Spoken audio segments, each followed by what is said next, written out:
We're back here live, and this is Lena Arkawi. She's a Syrian American who has worked with the American Relief Coalition for Syria and the UN. Lena, thanks a lot for joining us. Thank you. My first question, your response to the president taking military action against Syria last night. Well, it was very much needed.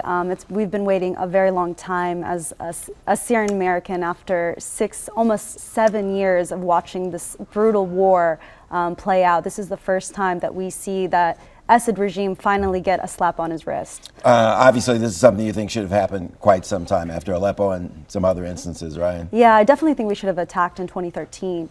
That red line was passed, and the fact that Obama didn't do anything really sent a message to the entire world that the U.S. is weak and doesn't follow through with its promises. You've heard a lot of the analysis today that President Trump last night merely sent a message, although a serious, and big message to Assad, don't use chemical weapons. But you want a lot more from this president, from this administration, right? Yeah, I mean, what he did last night was he attacked only one air base. That is a tenth of the air bases in Syria.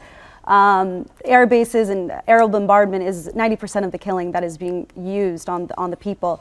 90% of the killing is coming from the Assad regime. So I think it's really important that we take out more of the air bases so that the innocent people don't have to be worried every single night whether they're going to be bombed or not. A lot of people call that an incredible escalation on the part of the U.S., which would put us probably in some serious conflict with direct conflict with Russia. How do you respond to that? A lot of people here in this country wouldn't support that.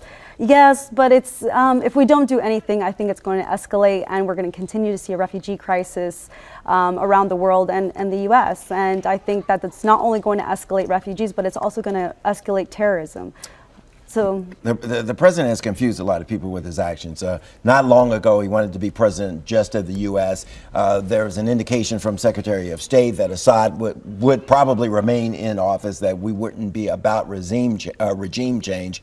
Now it appears as though we've taken another step in the opposite direction. How do you see it? Well, what is the U.S. policy, if there is one, toward Syria and this regime?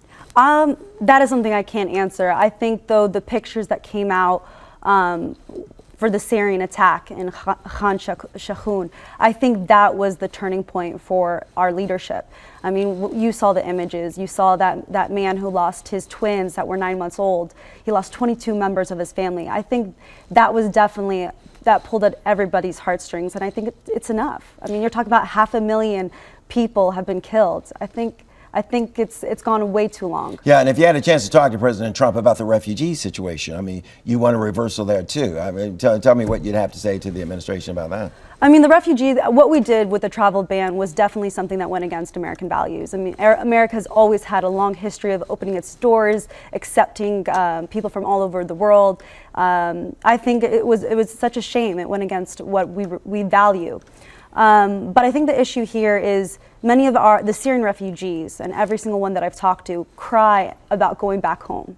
They don't want to come here to America. They don't want to go to Europe. They don't want to go to Canada. They want to be in Syria. They want to be safe. They want to live where they've grown up since they were babies, and throughout generations, some have farms, some have homes. That's where they want to be. Yeah. And so I think that's the issue: is help us end the war in Syria and find a solution so we can work towards peace and safety in that country. A political solution? Is that what we're talking about? Maybe direct talks with the Russians about how to end this politically, diplomatically? Yeah, I definitely think that is. But I do think that the steps that we've taken last night are showing a little bit more serious game face for America. Do you also understand and realize that Americans would be reluctant to commit more troops on the ground, more boots on the ground, getting engaged in yet another Mideast conflict? Do you understand that part? Oh, of course I do. I'm definitely not somebody who supports war. I think I'm all about peace. Let's talk about it. But when you talk about 500,000 people plus have been killed in this horrible war, I think it's time to end it. And instead of it looking like another Iraq, I think it is important to put boots on the ground. Maybe not increase, but finding a way forward would be important. Okay, thanks for coming in. Oh, of Let's course, continue thank this you. conversation. Okay. Of course.